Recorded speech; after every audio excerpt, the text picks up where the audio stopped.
You guys know why we clean the house for Passover? Chametz? But why we washing the windows? You have bread in your windows? You came here not only to laugh, guys. You came here to educate yourself. So it happened 3,500 years ago. This is exactly 1,500 years before Christ, BC.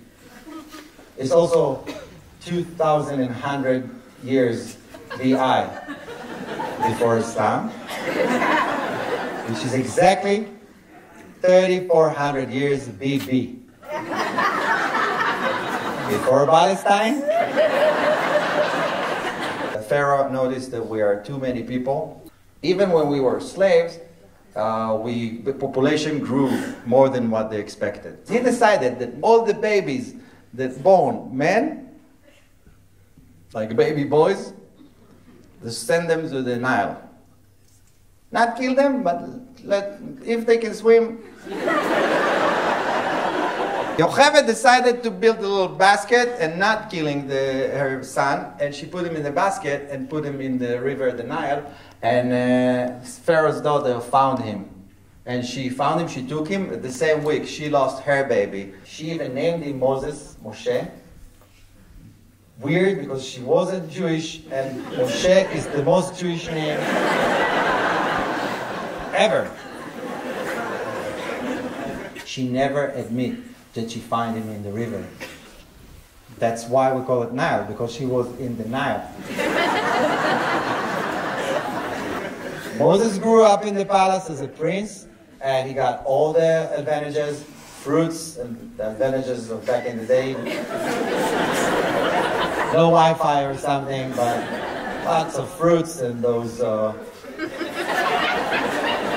people that, like, you know?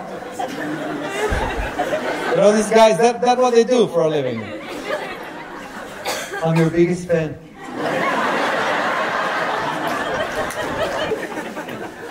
At one point, Moses noticed an Egyptian soldier beat the hell out of this Hebrew man, and he decided that it's not fair, and he hit him and killed him on the spot. He ran away to Goshen land. That's where he met Tzipporah, got married with her, had 2 kids. One night, he went to the mountain, and the burning bush told him, "Hey, I'm God. I need to go to Egypt back and let my people go." Moses said, "Sure." Went back from the mountain, went to Tzipporah in the morning with first light, woke her up, told her, "Listen, pack up the kids and go into Egypt." Tzipporah said, "Why?" He said, "Because we need to let the people go." She said, "What people?" He never told her that he's Hebrew. So for her, it was a lot of news this morning. It's like, "What are you talking about?" "Pack up the kids, we need to go." And she said, "Going where?" "We're going to Egypt." And look, this is part of the story that I'm really appreciating. Tzipporah and women that support their husbands. It's very rare to find. Besides Tzipporah and my wife, I don't know a lot of women that will support something like that, that you came back after the whole night you weren't out. She didn't ask him who you were with. She just said, like, "What are you talking about?" And he said, "I talked to God in this bonfire.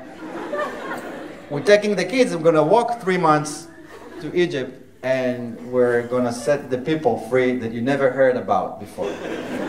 And she said, "Sure." They walked from Goshen to Egypt, guys. They gathered all the Hebrew people together, and they went to Pharaoh, and he told Pharaoh, "Listen, what you did is not nice. You enslaved these people. We want to let them go." Pharaoh said, "No, I have many projects that didn't done.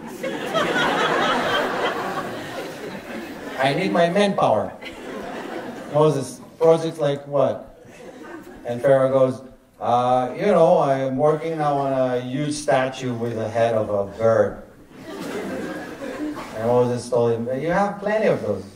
"Yeah, but most of them with eagle head. Now we're working on a cockadoo head. I'm really excited about that." And Moses said, "It's the last warning.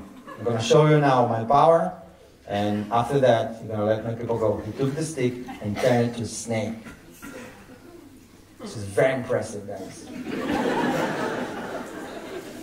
I love that it worked. Imagine that it didn't work. How embarrassing moment. Everyone look at it like, all right, check this out, Pharaoh. Just a second.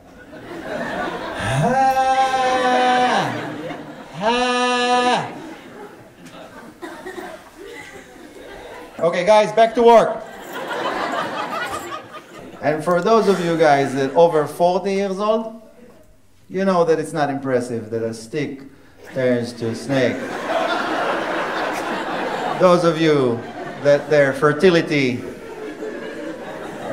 left them, that they're not as hard as they used to be, You want to impress Pharaoh? Show him a snake that turns to a stick. Show him that. It was also about 40. Anyway, Pharaoh didn't let the people go, and then the plague started. Plague after plague after plague. Most of them really scary, 2 of them funny. I mean, frogs, it's cute. It's not as scary. Frogs, it's more disgusting than scary, and it depends where you're from. If you're in Egypt or in Israel, that's disgusting, but if you live in France, yeah, right? Frogs is awesome. You just walk in the street, God bless us today. Give me more frogs. The 10th plague, firstborn of Egypt, died, and in order that they're not gonna do that to our people, God told us to put some blood of a lamb or lamb. כאילו עד עכשיו הכל היה נכון.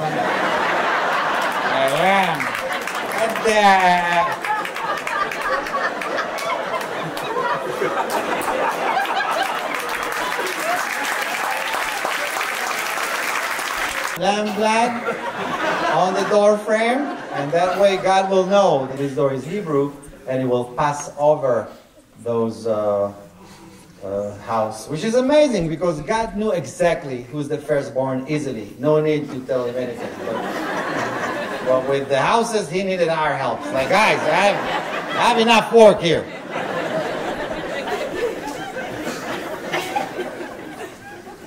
After the firstborn died of the Egyptians, Pharaoh said like, okay, go.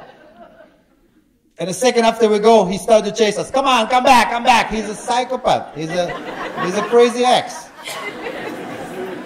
The second that Moses split the sea, not Moses, God did it, but Moses took the credit for it. We went through the sea, the Egyptians tried to chase us, and died drowning in the sea. Because God is in our side. We survived that. And only 40 years after, we got here to the promised land. And that's why we cleaned the house in Passover.